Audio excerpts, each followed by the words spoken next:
इस तो पहले कोई कटियां सेल कीतियां ने कि नहीं कीतियां? हाँ जी, हाँ पिछले साल आंदियां 75 लाख दियां ते 2.25 करोड़ दियां वेचियां ने तैयार करके। अस्सलाम वालेकुम नाजरीन इकराम, फराज अब्बास की जानब से खुशामदीद। इस वक्त चौधरी गुलाम मुस्तफ़ा साहब के 100 कटियों के फार्म पर मौजूद हूँ। इससे कबल चौधरी साहब 100 कटियां फरोख्त कर चुके हैं। वो चौधरी साहब ने 75 लाख की खरीदी थी और 2.25 करोड़ में फरोख्त की थी। उन कटियों से इनको क्या नफा हुआ था, ये कटियां किस इलाके से खरीदते हैं, किस उम्र की कटियां खरीदते हैं, इनको क्या खिलाते पिलाते हैं, क्या खर्च आता है और एक कट्टी 8-9 माह के बाद इनको क्या नफा दे जाती है और ये दूध का कारोबार क्यों नहीं करते। इसी तरह की बेशुमार मालूमात आज की इस वीडियो में हासिल की जाएंगी। वीडियो बहुत कीमती है, मुकम्मल लाजमी देखिएगा, इंशाअल्लाह अज़्ज़ वजल फायदा जरूर होगा। तो दोस्तों हमारे फेसबुक पेज को भी लाइक और फॉलो करें, पेज का लिंक डिस्क्रिप्शन में मौजूद है और चैनल को भी सब्सक्राइब कर लें। तो चलिए स्टार्ट करते हैं आज का अपना ये इंटरव्यू। अस्सलाम वालेकुम। वालेकुम सलाम जी। सर नाज़रीन ਨੂੰ ਸਾਰਿਆਂ ਪਹਿਲਾਂ ਆਪਣਾ ਤਾਰਫ ਕਰਾ ਦਿਓ ਕਿ ਨਾਂ ਹੈ ਤੁਹਾਡਾ ਤੇ ਜਗ੍ਹਾ ਕਿਹੜੀ? ਗੁਲਾਮ ਮੁਸਤਫਾ ਮੇਰਾ ਨਾਮ ਹੈ ਤੇ ਬੁੱਢਾ ਘਰਾਇਆ ਜਗ੍ਹਾ ਠੀਕ ਹੋ ਗਿਆ। ਤਹਿਸੀਲ ਡਸਕੇ ਦੇ ਵਿੱਚ। ਮਾਸ਼ਾਅੱਲਾ ਸਰ ਕਿੰਨੇ ਅਰਸੇ ਤੋਂ ਕਾਰੋਬਾਰ ਕਰ ਰਹੇ ਹੋ ਕਟੀਆਂ ਪਾਲਣ ਵਾਲਾ? ਸਾਨੂੰ ਤਕਰੀਬਨ ਇੱਥੇ 2 ਸਾਲ ਹੋ ਗਏ ਨੇ ਬਣਾਇਆ ਹੈ ਫਾਰਮ। ਅੱਛਾ ਮੁਸਤਫਾ ਸਾਹਿਬ, ਕੁਝ ਲੋਕ ਦੁੱਧ ਵਾਲੇ ਜਾਨਵਰ ਰੱਖਦੇ ਨੇ, ਮਾਸ਼ਾਅੱਲਾ ਤੁਸੀਂ ਕਟੀਆਂ ਲੈ ਕੇ ਇਹਨਾਂ ਨੂੰ ਵੰਨ ਲਵਾਉਂਦੇ ਹੋ? ਹਾਂਜੀ ਵੰਨ ਲਵਾਉਂਦੇ, ਸਾਨੂੰ ਤੇ ਇਹਨਾਂ 'ਚ ਹੀ ਫਾਇਦਾ ਲੱਗਦਾ। ਅੱਛਾ ਯਾਨੀ ਦੀ ਖੇਚਲ ਬੜੀ ਹੁੰਦੀ ਹੈ ਦੁੱਧ ਵਾਲਿਆਂ ਦੀ। ਤੇ ਸਰ ਤੁਹਾਡਾ 2 ਸਾਲ ਦਾ ਤਜਰਬਾ ਕਿਹਦਾ ਰਿਹਾ? ਇਸ ਤੋਂ ਪਹਿਲੇ ਕੋਈ ਕਟੀਆਂ ਸੇਲ ਕੀਤੀਆਂ ਨੇ ਕਿ ਨਹੀਂ ਕੀਤੀਆਂ? ਹਾਂਜੀ ਹਾਂ ਪਿਛਲੇ ਸਾਲ ਆਂਦੀਆਂ 75 ਲੱਖ ਦੀਆਂ ਤੇ 2.25 ਕਰੋੜ ਦੀਆਂ ਵੇਚੀਆਂ ਨੇ ਤਿਆਰ ਕਰਕੇ। ਮਾਸ਼ਾਅੱਲਾ। ਇਹ ਕਿੰਨੀਆਂ ਸਰ ਤੁਸੀਂ ਉਹ ਕਟੀਆਂ ਲੈ ਕੇ ਆਏ ਸੋ? 100 ਲੈ ਕੇ ਆਏ। ਤੇ ਤੁਸੀਂ ਕਿਹੜੇ ਇਲਾਕੇ ਚੋਂ ਕਟੀ ਲੈ ਕੇ ਆਉਂਦੇ ਹੋ ਤੇ ਕਿੰਨੀ ਕੁ ਦੀ ਉਮਰ ਹੁੰਦੀ ਹੈ? ਅਸੀਂ ਲੈ ਕੇ ਆਉਂਦੇ ਆ, ਦੋਂਦੀਆਂ ਹੁੰਦੀਆਂ ਨੇ ਜਾਂ ਚੌਗੀਆਂ ਹੁੰਦੀਆਂ ਨੇ ਤੇ ਆਰਫ ਵਾਲਿਓ ਲੈ ਕੇ ਆਉਂਦੇ ਆ ਜਾਂ ਹੈਡ ਲੁੱਡਣ ਇੱਕ ਮੰਡੀ ਲੱਗਦੀ ਉੱਥੋਂ ਲੈ ਕੇ ਆਉਂਦੇ। ਤੇ ਜਿਹੜੀਆਂ ਤੁਸੀਂ ਆਰਫ ਵਾਲੇ ਤੋਂ ਲੈ ਕੇ ਆਉਂਦੇ ਹੋ ਉਹ ਵੀ ਕੋਈ ਮੰਡੀ ਹੈ ਜਾਂ ਆਰਫ ਵਾਲੇ ਦੇ ਇਲਾਕੇ 'ਚ ਫਿਰ ਟੁਰ ਕੇ? ਮੰਡੀ ਲੱਗਦੀ ਆ। ਉਹ ਮੰਡੀ ਕਿਸ ਦਿਨ ਲੱਗਦੀ ਹੈ? ਉਹ ਤਕਰੀਬਨ ਨਾ ਮਹੀਨੇ 'ਚ 2 ਵਾਰੀ ਲੱਗਦੀ ਆ। ਤੇ ਤੁਸੀਂ ਦੋਂਦੀਆਂ ਲੈ ਕੇ ਆਉਂਦੇ ਹੋ? ਹਾਂਜੀ ਦੋਂਦੀਆਂ ਹੁੰਦੀਆਂ ਨੇ, ਚੌਗੀਆਂ ਵੀ ਹੁੰਦੀਆਂ ਨੇ। ਤੇ ਕਿੰਨੀ ਕੁ ਉਮਰ ਹੁੰਦੀ ਹੈ? ਕੋਈ ਸਾਲ ਡੇਢ ਹੁੰਦੀ ਹੈ? 2.5 ਸਾਲ 3 ਸਾਲ ਦੀ। ਅੱਛਾ 2.5-3 ਸਾਲ ਇਹਨਾਂ ਦੀ ਉਮਰ ਹੁੰਦੀ ਹੈ। ਤੇ ਆ ਜਿਹੜੀ 2.5-3 ਸਾਲ ਦੀ ਤੁਹਾਨੂੰ ਕੱਟੀ ਕਿੰਨੇ ਕੁ ਦੀ ਮਿਲ ਜਾਂਦੀ ਹੈ? ਮੈਂ 75-76 ਦੀ 80 ਤੱਕ। ਖਰੀਦਦਾਰੀ ਦੇ ਮੁਤਲਕ ਦੱਸੋ ਕਿ ਤੁਸੀਂ ਕੱਟੀ ਦੀਆਂ ਕੀ ਖੂਬੀਆਂ ਜਾਂ ਕਿਹੜੀਆਂ ਚੀਜ਼ਾਂ ਵੇਖ ਕੇ ਤੇ ਉਹ ਕੱਟੀ ਨੂੰ ਖਰੀਦਦੇ ਹੋ? ਕੱਟੀ ਕੱਦ ਬਹੁਤ ਸਹੀ ਹੋਏ, ਆਪਣਾ ਕੁੰਡੀ ਹੋਏ, ਪੂਛਲ ਉਹਦੀ ਲੰਮੀ ਹੋਏ ਤੇ ਸੋਹਣੀ ਹੋਏ, ਉਹ ਖਰੀਦਨੇ ਆ। ਤੇ ਖਰੀਦਦਾਰੀ ਜਿਹੜੀ 100 ਕੱਟੀ ਹੈ ਉਹ ਇੱਕ ਦਫਾ ਹੀ ਕਰ ਲੈਂਦੇ ਹੋ ਇੱਕ ਦਿਨ 'ਚ ਜਾਂ ਕੋਈ 2-3 ਦਿਨ 'ਚ ਕਰਦੇ ਹੋ? ਨਹੀਂ ਉਹ ਇਸ ਤਰ੍ਹਾਂ ਹੀ ਜਾਈਦਾ ਨਾ, ਫਿਰ ਆਪਣਾ ਫਿਰ 2 ਟਰੱਕ ਲੈਂਦੇ, ਫਿਰ ਟਰੱਕ ਦੇ ਵਿੱਚ 10-12-15 ਹੀ ਪੈਂਦੀਆਂ ਨੇ, ਉਹ ਫਿਰ ਮਹੀਨੇ ਦੇ ਵਿੱਚ ਇਕੱਠੀਆਂ ਕਰ ਲਈਦੀਆਂ ਨੇ। ਅੱਛਾ ਸਰ ਤੁਸੀਂ ਮਾਸ਼ਾਅੱਲਾ ਤੁਹਾਡਾ ਤਜਰਬਾ ਵੀ ਹੈ, ਜਦੋਂ ਤੁਸੀਂ ਕੰਮ ਸਟਾਰਟ ਕਰਨ ਲੱਗੇ ਸੋ ਕਿਸੇ ਤੁਹਾਨੂੰ ਕਿਹਾ ਸੀ ਜਾਂ ਖੁਦ ਜ਼ਿਹਨ 'ਚ ਗੱਲ ਆਈ ਸੀ ਕਿ ਕਾਰੋਬਾਰ ਕਰਨਾ? ਨਹੀਂ ਸਾਡੇ ਆਪਣੇ ਜ਼ਿਹਨ 'ਚ ਆਈ ਗੱਲ ਹੈ, ਜੱਟ ਬੰਦੇ ਆ। ਨਹੀਂ ਅਕਸਰ ਲੋਕ ਕਰਦੇ ਨੇ ਕਟਿਆਂ ਦਾ ਕਾਰੋਬਾਰ, ਬੱਚਿਆਂ ਦਾ ਕਰਦੇ ਨੇ, ਮੱਝਾਂ ਦੇ ਹੁੰਦੇ ਨੇ, ਤੁਹਾਡੇ ਜ਼ਿਹਨ 'ਚ ਕਹਿੰਦੀ ਗੱਲ ਆਈ ਕਿ ਕਟੀਆਂ ਬਿਹਤਰ ਰਹਿਣਗੀਆਂ? ਸਾਨੂੰ ਇਹ ਪਸੰਦ ਸੀ ਨਾ ਕੰਮ ਤੇ ਹਾਂ ਇਹੀ ਕੀਤਾ।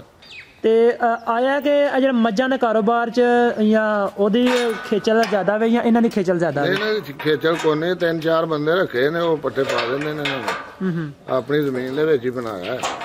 ਸਹੀ ਹੈ। ਤੇ 4 ਚਵੇਰੇ ਪੱਠੇ ਬੀਜੇ ਨੇ, ਕੋਈ ਕਮਾਰ ਲਾਇਆ, ਸਟਾਲਾ ਬੀਜਿਆ, ਕੋਈ ਆਪਣੀ ਤੂੜੀ ਛੂੜੀ ਹੁੰਦੀ ਹੈ ਉਹ ਪਾ ਦਿੰਦੇ ਨੇ ਤੇ ਬਿਹਤਰੀਨ ਕੰਮ। ਅੱਛਾ ਸਰ ਇਹਨਾਂ 'ਚ ਕੋਈ ਨਸਲ ਵੀ ਹੁੰਦੀ ਜੇ? ਹਾਂ ਨਸਲ ਇਹ ਨੀਲੀ ਰਾਵੀ ਦੀ ਨਸਲ ਹੈ। ਮਾਸ਼ਾਅੱਲਾ ਸਾਰੀ ਨੀਲੀ ਰਾਵੀ ਦੀ ਨਸਲ ਹੈ। ਹਾਂਜੀ ਠੀਕ ਹੋ ਗਿਆ, ਜ਼ਬਰਦਸਤ। ਅੱਛਾ ਸਰ ਜਿਹੜੀ ਤੁਸੀਂ 2 ਤੋਂ 2.5 ਸਾਲ ਦੀ ਕੱਟੀ ਦੱਸਿਆ ਲੈ ਕੇ ਆਉਂਦੇ ਹੋ, ਉਹਨੂੰ ਤੁਸੀਂ ਕਿੰਨੇ ਕੁ ਮਹੀਨੇ ਰੱਖਦੇ ਹੋ, ਕਿੰਨੇ ਮਹੀਨੇ ਉਹਦੀ ਸੇਵਾ ਕਰਦੇ ਹੋ ਤੇ ਵਨ ਜਦੋਂ ਲੱਗਦੀ ਹੈ ਸੂਣ ਤੋਂ ਪਹਿਲੇ ਸੇਲ ਕਰਦੇ ਹੋ ਜਾਂ ਸੂਣ ਤੋਂ ਬਾਅਦ ਸੇਲ ਕਰਦੇ ਹੋ? ਇਹ ਜਦੋਂ ਤਿਆਰ ਹੋ ਜਾਂਦੀ ਹੈ ਸੇਲ ਕਰਨੇ ਆ, ਜਦੋਂ ਲਿਆਉਂਦੇ ਆ ਨਾ ਤੇ ਉਦੋਂ ਸਾਡੇ ਕੋਲ ਸੰਡੇ ਵੀ ਹੈ ਨਾ, ਵਿੱਚ ਇਹਨਾਂ ਦੇ ਸੰਡੇ ਹੁੰਦੇ ਨੇ, ਉਹ ਆਉਂਦੇ ਤਕਰੀਬਨ ਬਣ ਜਾਂਦੀਆਂ ਨੇ। ਫਿਰ 8-9 ਮਹੀਨੇ 10 ਮਹੀਨੇ ਜਿਹੜਾ ਨਾ ਸੇਵਾ ਕਰਨੀ ਪੈਂਦੀ ਇਹਨਾਂ ਦੀ। ਇਹ 9-10 ਮਹੀਨੇ ਸੇਵਾ ਕਰਦੇ ਹੋ ਤੇ ਸੂਣ ਤੋਂ ਪਹਿਲੇ ਸੇਲ ਕਰਦੇ ਹੋ ਜਾਂ ਬਾਅਦ ਚ ਸੇਲ ਕਰਦੇ ਹੋ? ਕੁਝ ਸੂਣ ਤੋਂ ਪਹਿਲਾਂ ਸੇਲ ਹੋ ਜਾਂਦੀਆਂ ਨੇ, ਕੋਈ ਸੂ ਪੈਂਦੀਆਂ ਨੇ ਫਿਰ ਸੇਲ ਹੋ ਜਾਂਦੀਆਂ ਨੇ। ਤੇ ਸਰ ਇਸ ਟਾਈਮ 100 ਕੱਟੀ ਹੈ ਜਨਾਬ ਕੋਲ? ਹਾਂਜੀ। ਤੇ 100 ਕੱਟੀਆਂ ਵਾਸਤੇ ਤੁਸੀਂ ਕਿੰਨੇ ਝੋਟੇ ਰੱਖੇ ਨੇ? 2 ਰੱਖੇ। 2 ਕਾਫੀ ਨੇ? ਹਾਂਜੀ 2 ਬੜੇ। ਤੇ ਉਹ ਕਿਹੜੀ ਨਸਲ ਦੇ ਨੇ? ਉਹ ਵੀ ਉਧਰੋਂ ਆਉਂਦੇ ਨੇ ਨਾਲ ਹੀ ਇਹਨਾਂ ਦੇ ਕੱਟੀਆਂ। ਕੁਛ ਲੋਕ ਇੰਜੈਕਸ਼ਨ ਰਖਵਾਉਂਦੇ ਨੇ, ਉਹ ਬਿਹਤਰ ਹੈ ਜਾਂ ਆਪਣਾ ਝੋਟਾ ਬਿਹਤਰ ਹੈ? ਨਹੀਂ ਮੱਝਾਂ ਜਿਹੜੀਆਂ ਨੇ ਇੰਜੈਕਸ਼ਨ ਨਾਲ ਨਹੀਂ ਚਾਂਸ ਨਹੀਂ ਹੁੰਦੇ ਨਿਕਲਣ ਦੇ। ਸੰਡੇ ਕੋਲ ਸਹੀ ਬਣਦੀਆਂ ਤੇ ਫਿਰ ਨਿਕਲਦੀਆਂ। ਅੱਛਾ ਸਰ, ਉਹ ਜਿਹੜੀ ਤੁਸੀਂ ਕੱਟੀ 70 ਤੋਂ 75 ਹਜ਼ਾਰ ਦੀ ਲੈਂਦੇ ਹੋ, ਉਹਨੂੰ ਤਕਰੀਬਨ 8-9 ਮਹੀਨੇ ਦੀ ਸੇਵਾ ਕਰਦੇ ਹੋ। 8-9 ਮਹੀਨੇ 'ਚ ਉਹਦੇ ਉੱਤੇ ਕਿੰਨਾ ਕੁ ਖਰਚਾ ਆ ਜਾਂਦਾ? ਜਿੰਨਾ ਵੀ ਖਰਚਾ ਕਰੀਏ ਨਾ 30-35 ਹਜ਼ਾਰ ਆ ਜਾਂਦਾ ਸਾਲ ਦਾ। ਜਿੰਨਾ ਚਿਰ ਰੱਖੀਏ ਨਾ 10-11 ਮਹੀਨੇ ਰੱਖਣੀ ਪੈਂਦੀ ਹੈ ਨਾ, ਇੰਨਾ ਕੋਈ ਆ ਜਾਂਦਾ। ਜਿੰਨਾ ਵੀ ਜ਼ਿਆਦਾ ਖਾਲ ਪਾਓ, ਜੋ ਮਰਜ਼ੀ ਪਾਓ। ਤੇ ਸਰ ਤੁਸੀਂ ਇਹਨਾਂ ਨੂੰ ਖਿਲਾਉਂਦੇ ਪਿਲਾਉਂਦੇ ਕੀ ਹੋ? ਇਹਨਾਂ ਦੀ ਖੁਰਾਕ ਕੀ ਰੱਖੀ ਹੈ? ਰੋਜ਼ਾਨਾ ਤੇ ਅਸੀਂ ਤੂੜੀ ਪਾਉਂਦੇ ਆ, ਵਿੱਚ ਕਮਾਦ ਪਾਉਂਦੇ ਆ। ਹੁਣ ਮੌਸਮ ਦੇ ਲਿਹਾਜ਼ ਨਾਲ ਹੀ ਹੈ ਨਾ, ਤੇ ਕੋਈ ਸਟਾਲਾ ਬੀਜੇ ਆ ਉਹ ਪਾਉਂਦੇ ਆ ਘਰਾ ਕੇ। ਤੇ ਆਪਣੇ ਇਹ ਸਵੇਰ ਵੀ ਤੂੜੀ ਤੇ ਸਟਾਲਾ ਤੇ ਸ਼ਾਮੀ ਵੀ ਤੂੜੀ ਤੇ ਸਟਾਲਾ? ਟਾਈਮ ਹੀ ਪੱਠੇ ਪਾਉਂਦੇ ਆ ਪਿਛਲੇ ਟਾਈਮ। ਅੱਛਾ ਸਰ, ਦੱਸ ਦੋ ਮਾਸ਼ਾਅੱਲਾ ਤੁਹਾਨੂੰ ਦੱਸਿਆ ਹੋਵੇ ਕਿ ਸਟਾਲਾ ਵੀ ਬੀਜਿਆ, ਤੂੜੀ ਇਹਨਾਂ ਜਾਨਵਰਾਂ ਵਾਸਤੇ ਕਿੰਨੇ ਲੈਂਦੇ ਤੇ ਸਟਾਲਾ ਕਿੰਨਾ ਬੀਜਿਆ ਜੇ ਹੁਣ ਫਿਲਹਾਲ ਜਿਹੜਾ ਤੁਹਾਡਾ ਮੌਜੂਦਾ? ਤੂੜੀ ਤਕਰੀਬਨ 5 ਕੁ ਟਰੱਕ ਆਉਂਦੀ ਸੀ, ਜਿਹਦੇ ਵਿੱਚ 300 ਮਣ ਪੈਂਦੀ ਹੈ। ਠੀਕ ਹੈ। ਤੇ ਕੁਝ ਆਪਣੀ ਵੀ ਸਾਡੀ, ਕੋਈ 20-30 ਕਿੱਲੇ ਜ਼ਮੀਨ ਸਾਡੀ ਆਪਣਾ, ਉਹ ਵੀ ਤੂੜੀ ਬਣਾਈ। ਨਹੀਂ ਸਟਾਲਾ ਕਿੰਨਾ ਜੇ? ਸਟਾਲਾ 5 ਕਿੱਲੇ ਬੀਜਿਆ।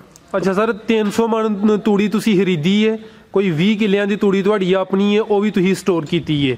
ਤੇ ਅੰਨੀ ਤੂੜੀ ਵਿੱਚ ਤੁਹਾਡਾ 100 ਮਣ ਨਹੀਂ 1500-1600 ਮਣ ਖਰੀਦੀ ਹੈ। 1500-1600 ਮਣ ਖਰੀਦੀ ਹੈ।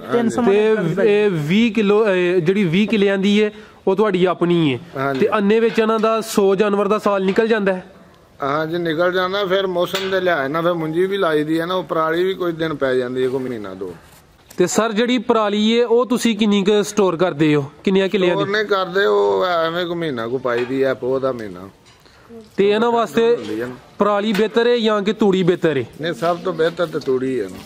ਤੂੜੀ ਦੇ ਵਿੱਚ ਅਸੀਂ ਪਾਉਂਦੇ ਕਮਾਦ, 4 ਕਿੱਲੇ ਕਮਾਦ ਲਾਏ ਆ, ਤੇ ਬਾਕੀ ਸਟਾਲਾ ਹੈ। ਕੋਈ ਜਾਵਾ ਵੀ ਬੀਜਿਆ, ਉਹ ਜਾਵਾ ਵੀ ਪਾਵਾਂਗੇ। ਤੇ ਇਸ ਤੋਂ ਇਲਾਵਾ ਉਹਨਾਂ ਨੂੰ ਕੋਈ ਖਾਲ ਵੰਡਾ ਵੀ ਪਾਉਂਦੇ ਹੋ ਕਿ ਨਹੀਂ?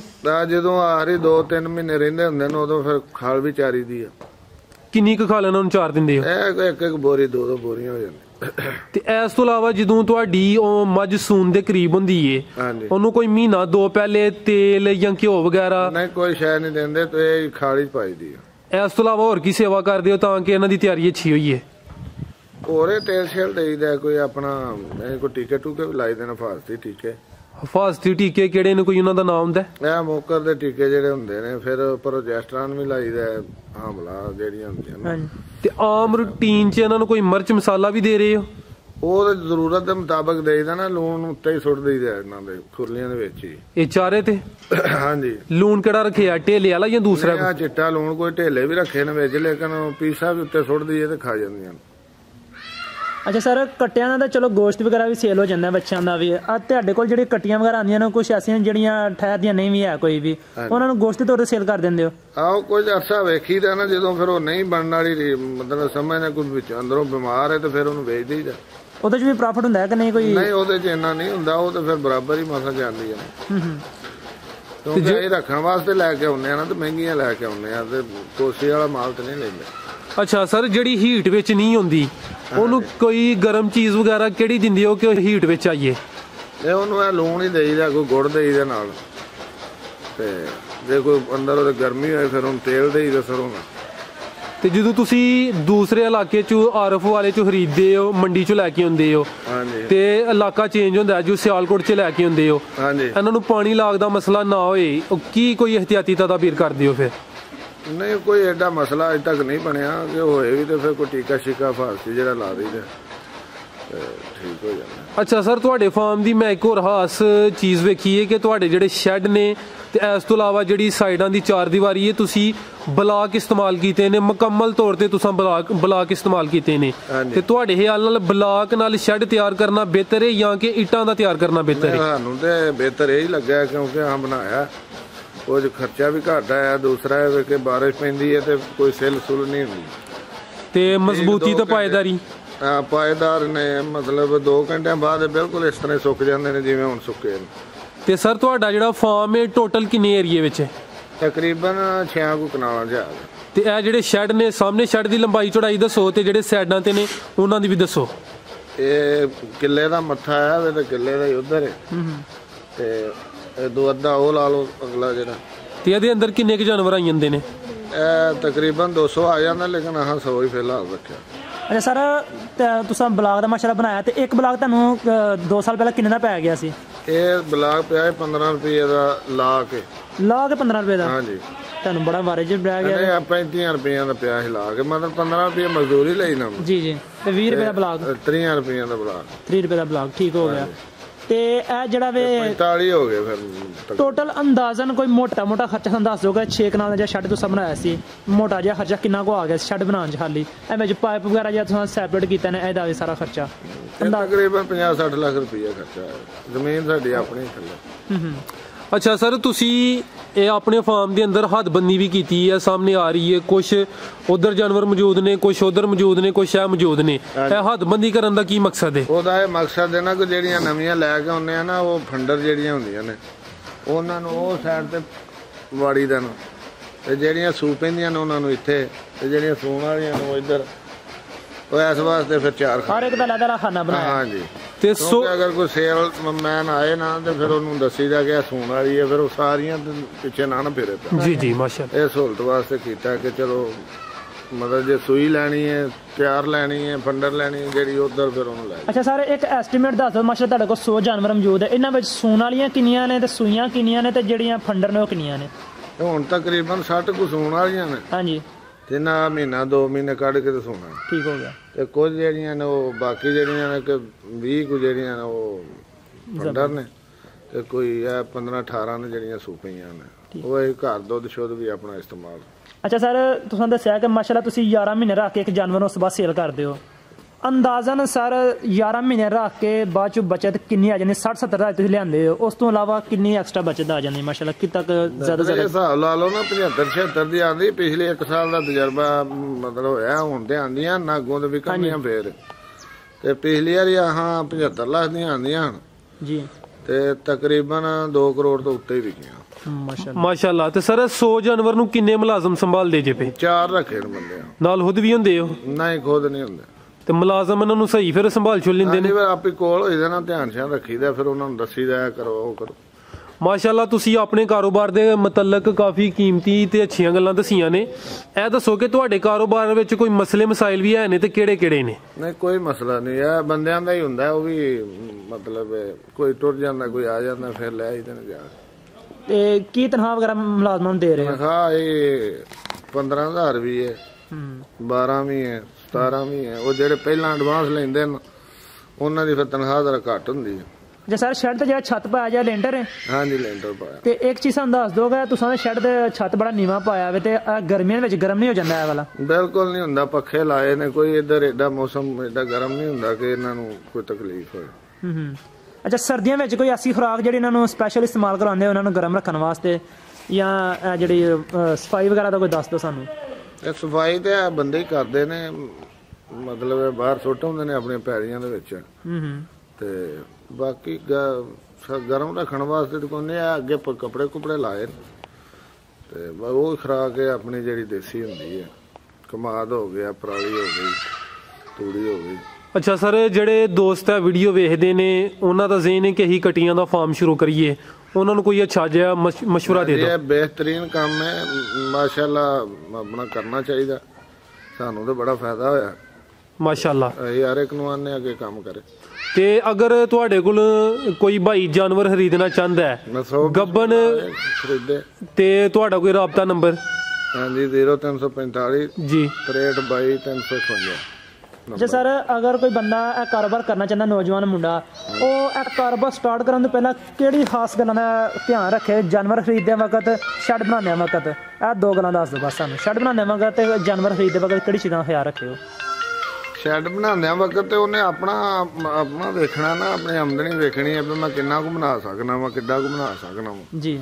ਤੇ ਉਹ ਬਣਾਏ ਤੇ ਫਿਰ ਇਹ ਵੇ ਕਿ ਮੱਝਾਂ ਝੋਟੀਆਂ ਜਿਹੜੀਆਂ ਨੇ ਜ਼ਰਾ ਅਗਲੀਆਂ ਮੰਡੀਆਂ ਚੋਂ ਲੈ ਕੇ ਆਏ ਜਿੱਥੇ ਕੋਈ ਨਸਲੀ ਹੁੰਦੀਆਂ ਨੇ, ਕਿਉਂਕਿ ਇੱਧਰ ਵਾਲੀਆਂ ਜਿਹੜੀਆਂ ਨੇ ਉਹ ਫਿਰ ਨਹੀਂ ਐਡੀ ਛੇਤੀ ਬਣਦੀਆਂ ਨਹੀਂ। ਦੂਸਰਾ ਕੋਈ ਉਹ ਹਵਾਨੇ ਦੁੱਧ ਸ਼ੁੱਧ ਨਹੀਂ ਲਾਉਂਦੀਆਂ। ਜੀ ਸਰ, ਬਹੁਤ ਸ਼ੁਕਰੀਆ, ਤੁਸੀਂ ਆਪਣਾ ਕੀਮਤੀ ਵਕਤ ਦਿੱਤਾ ਹੈ, ਆਪਣੇ ਕਾਰੋਬਾਰ ਦੇ ਮੁਤਲਕ ਬੜੀ ਅੱਛੀ ਤੇ ਉਮਦਾ ਗੁਫ਼ਤਗੂ ਕੀਤੀ। ਅੱਲਾਹ ਪਾਕ ਤੁਹਾਡੇ ਕਾਰੋਬਾਰ 'ਚ ਮਜ਼ੀਦ ਇਜ਼ਾਫਾ ਅਤਾ ਫਰਮਾਏ। ਅੱਲਾਹ ਹਾਫਿਜ਼। ਆਮੀਨ।